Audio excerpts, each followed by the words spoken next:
Good morning. Here we are, day 2 in the life of the reconstructed, reformatted iMac. It was fun to play with the computer yesterday afternoon after I did my message, my video 2 times. Today, I was a little thorough about, I hope, not going with thorough about checking, but it was a fun afternoon of just having a chance to not only talk about how simplicity morphs to complexity, but also seeing the other polarities. And we think of them as diametrically opposed. And I'm seeing that the process from one to another is a lot more organic. It grows and it changes. And it's really hard to determine at which point, where the tipping point is, where you went from one polarity into the realm of the other polarity.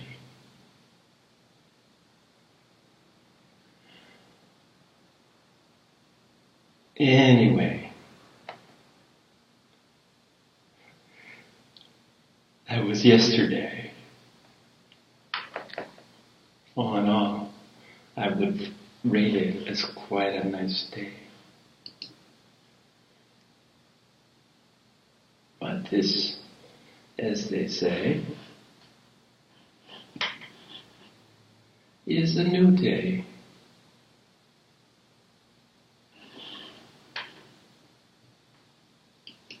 Sorry, I'm messing with my, trying to make sure everything's closed, because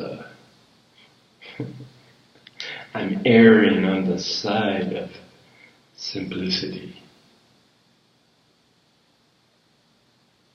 So we're trying to slow down that process of accumulating simplicity until it rivals or becomes complex. So let's keep the machine simple. Let's keep ourselves simple.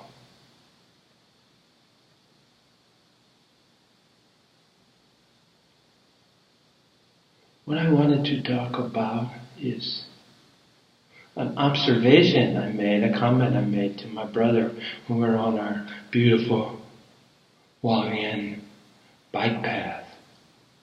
We both enjoy our riding, our rides, our bicycle rides, and appreciate that, how gentle the bike ride is on the body while getting the heart pumping and getting you to move.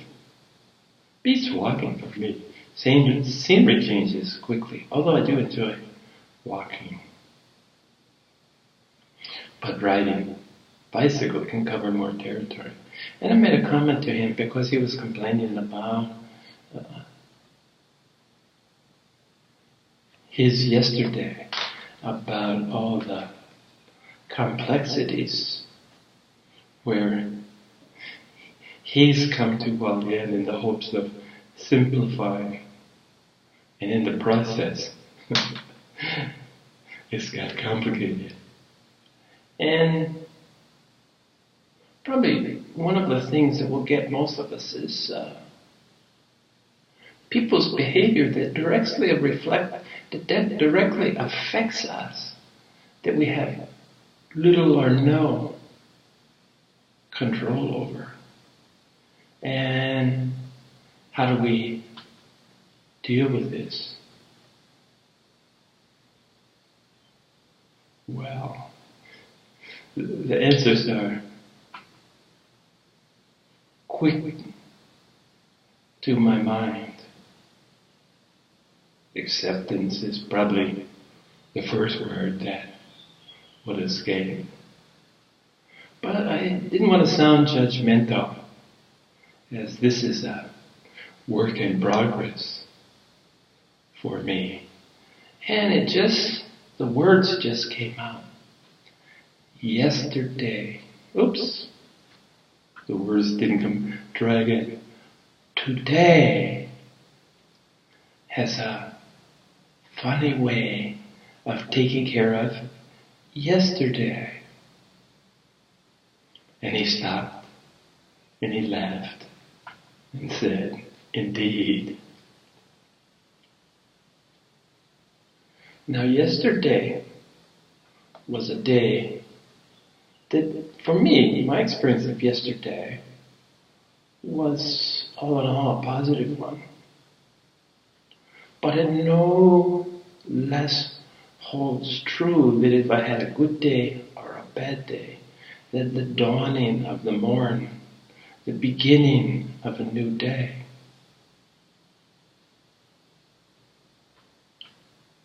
puts yesterday in the dustbin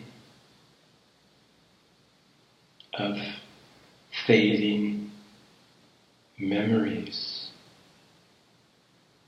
Remembering to hold on to the constructive while letting go of the less than constructive. Because this accumulation of knowledge, as I said yesterday, living in the moment, but moments accumulate, don't they?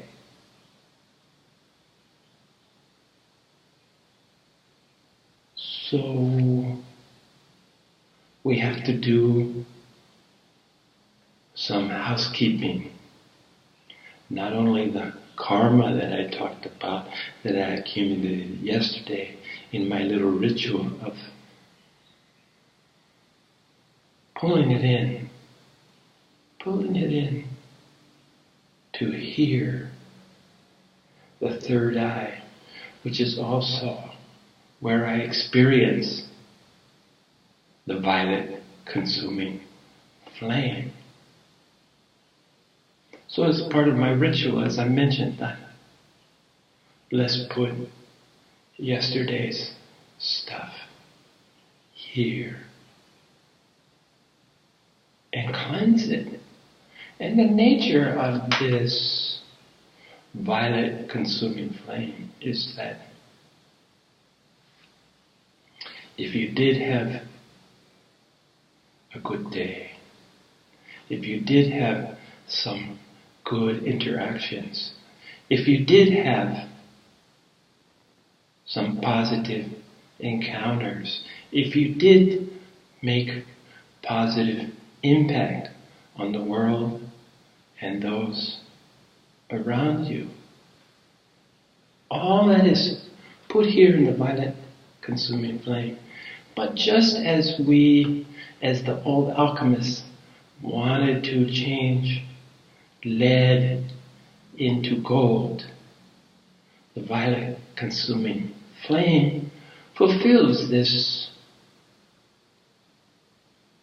quest of the old ancient alchemists, in that it purifies, it keeps the gold that was contained in the metal.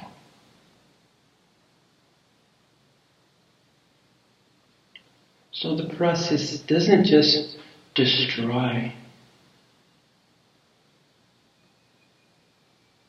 it purifies. It's like that sweetness that I can taste on the tip of my tongue sometimes. That essence that I can hear as a song, as a sound of the universe, as a song of the universe.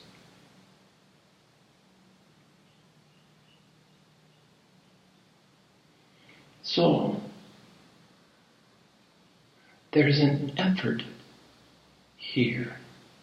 There's a mindfulness here.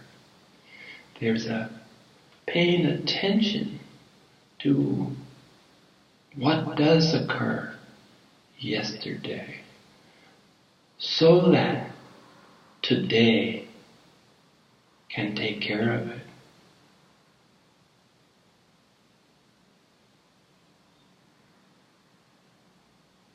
And in so doing, the mindfulness, the paying attention to this process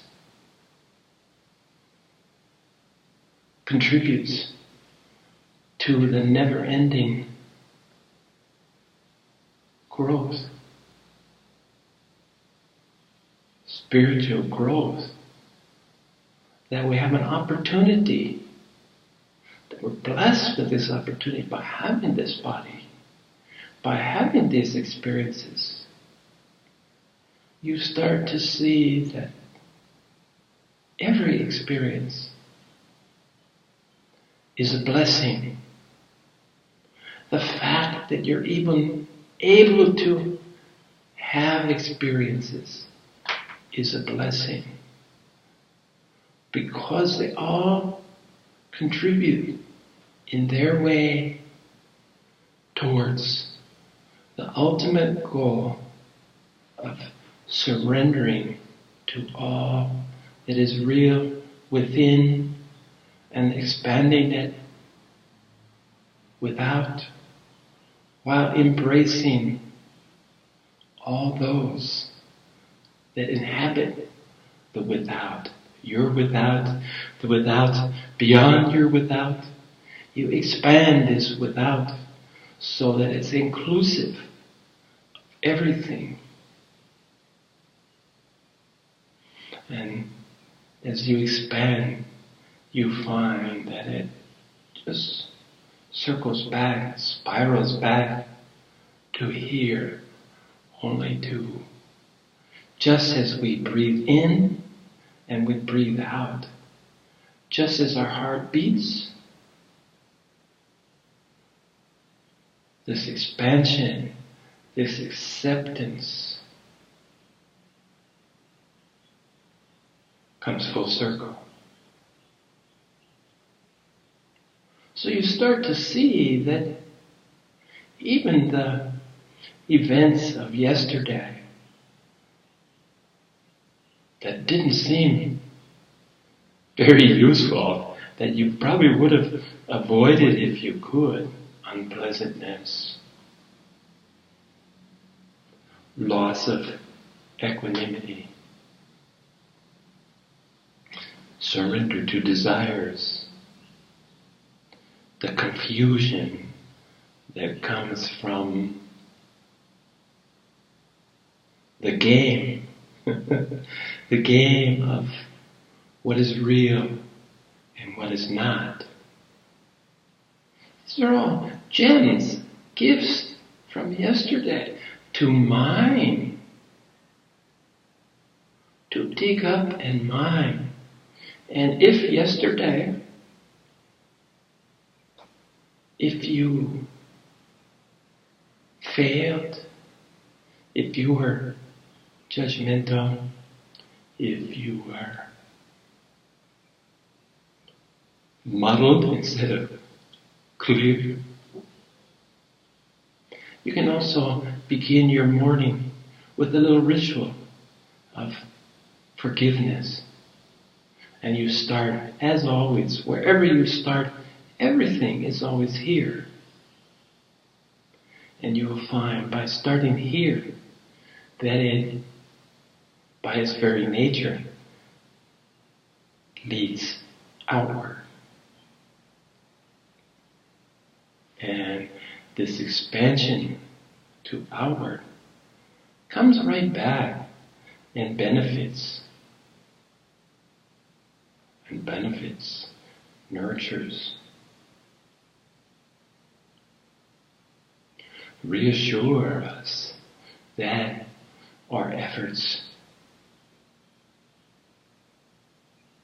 even misguided, even slightly misguided efforts, are part of the process of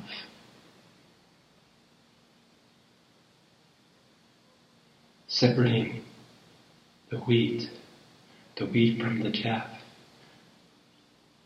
Get the nuggets, get the gift, get the insights that yesterday offered. So I begin my day with this little bit of conscious breathing, because for the most time I put, just as my heartbeat, I put breathing into the realms of unconscious. But I start my morning off with some conscious breathing, breathing in, breathing out, breathing fresh air down to the hara, to the center, bringing fresh air to here, getting rid of the stale and the old. And this is a part of the process of my morning. And my evening will be this exercise of putting the karma of the moments of that day here to purify. So there's a ritual of renewal, and there's a ritual of closure. I welcome the morning and I put it to rest in the evening, knowing that the next day, if I'm so lucky to be here, the next day will present a whole new set of not only opportunities, but challenges as well. It seems that through struggle, through effort, that we can improve ourselves, improve our position, improve our mindfulness. Just as miners dig for gold. Gold is sticking with me today. Yeah, as miners work for gold, it's that effort. As we mine, as we sort, as we shuffle the events of yesterday, knowing with the confidence that today, by its very nature, takes care of yesterday. And as you get in the rhythm of this, where rhythms are more and more important, where you pay more attention to the rhythms, it just is part of the process to be more aware of the rhythms. As you get in the rhythms, you see that tomorrow will take care of today. And I don't know about you, but I feel some security is not the word I want. I feel some sense of peace, knowing that not only can I stop the rhythms, but I'm able to notice them and celebrate them and utilize them in a practical, useful ways. Today I've shared 2 tools with you that I'm using the rhythm of life. Personally, even though that rhythm is, all I can do is try to contribute to the rhythm. Definitely won't get me far to fight the rhythm. Again, an opportunity on a daily basis to surrender, to let go of fears,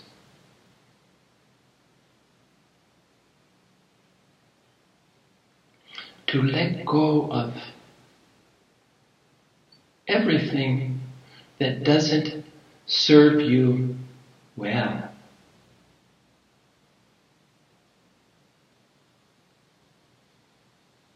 I want to open my notes again because I just was reading something very useful, and I know that I've repeated it before, but it bears repeating right now as I'm talking about fear in particular. Fear, it struck me very deeply about the causes of fear, with the mother of all fears, of course, being death. But fear and insecurity are closely linked. So we start out with a fear of the unknown. We don't know. And this is the condition that it'd be foolish not to accept and get used to. We don't know. But what we can deal with is the next part of this not knowing. We don't know who we are. So this great unknown, which will remain a mystery. But part of really the driving seed of this fear of the unknown is the fear of not knowing who and what we are. And this is definitely a fear that you can put to rest. This is definitely something that you can come to embrace and understand and live. And that's the oneness that we share.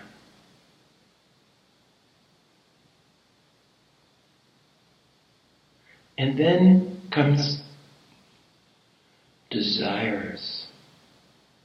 And desires are all wrapped together in impermanence.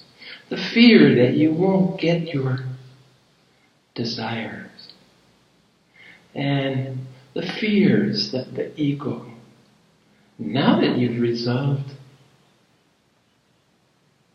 now that you're in the process of resolving who and what you are, you have to take a look at your desirings. These are really the root of what Buddha called suffering. Looking for the permanent in the impermanent.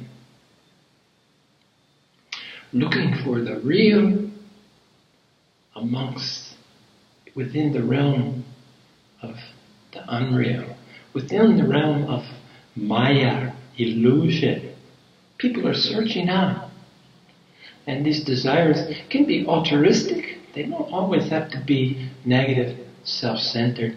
I want more possessions, more money, I want more power, I want more love, I want more happiness. They don't always have to be ego-driven. They can be of a more altruistic nature. I desire to be a doctor so that I can help people, so I desire to get into this university, I strive to get in that university, get this degree, that will allow me to help people.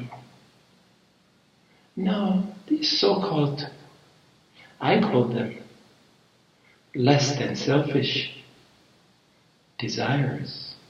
Desires aimed at what you would judge to be a good end. But they're no more real. They're part of that impermanence. So what to do if you're altruistic and you want to help? What can you do within the realms of what's real? And what's real, what we can, as individuals, illusory or not, what can we do?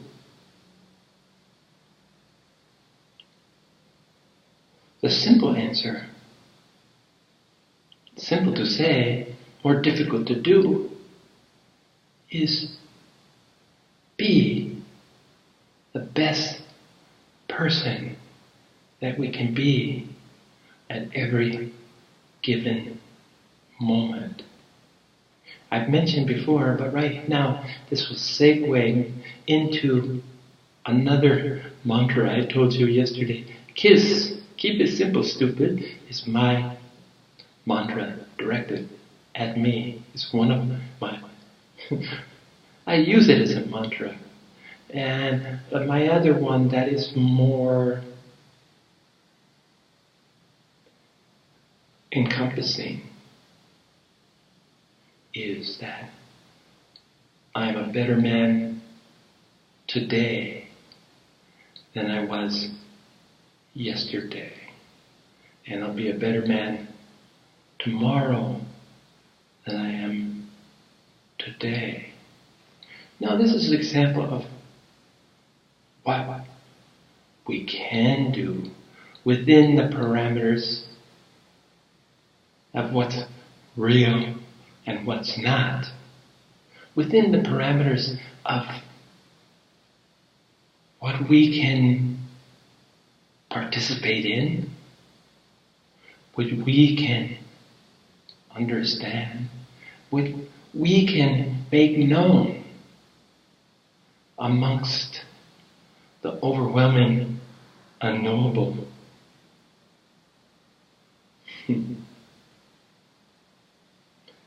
Indeed.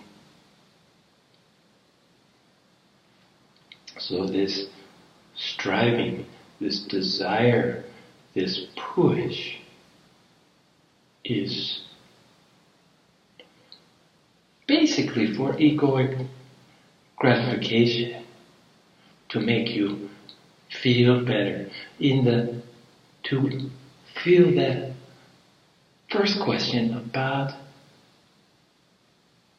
who and what you are. I am a doctor, I am a professor, I'm a student, I'm a worker, and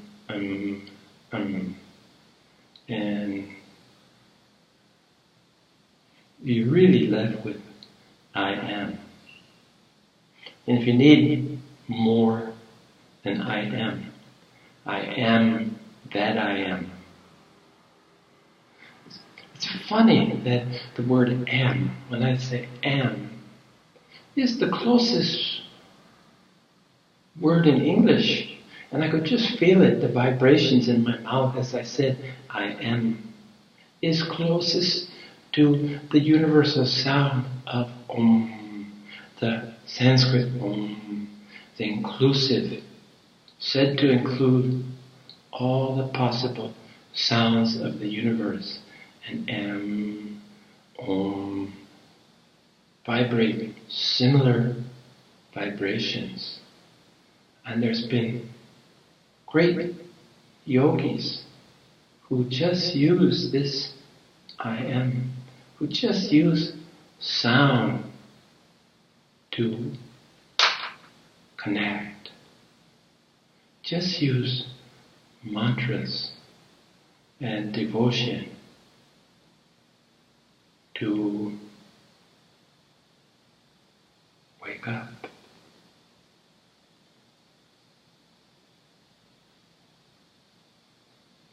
So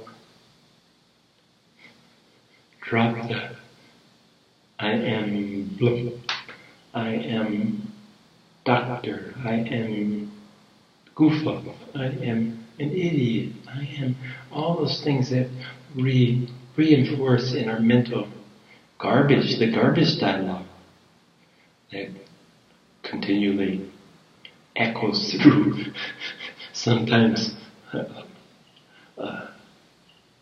apparently empty chamber, much as the Taj Mahal is said to amplify sound, music,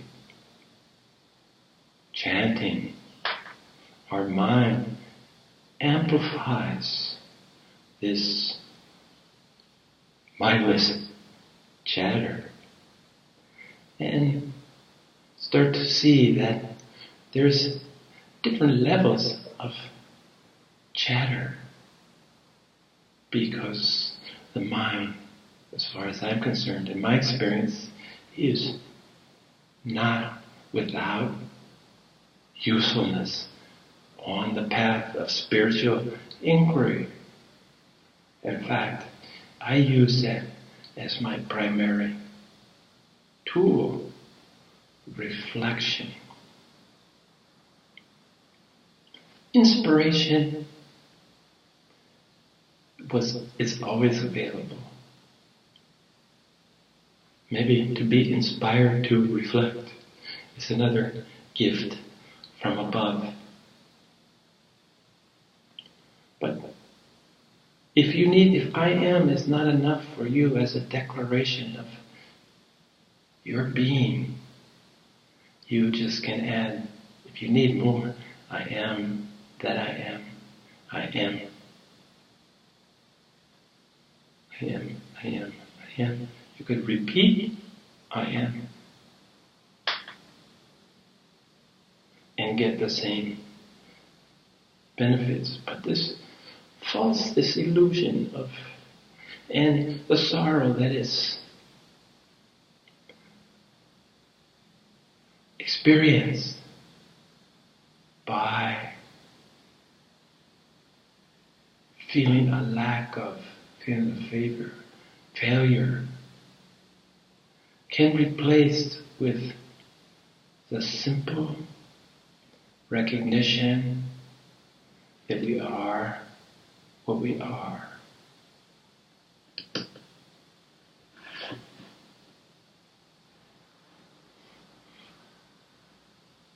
Well, I tried to end it there, but I missed the little button. Anyway, that's what's on my mind today. Thank you. Have a great day.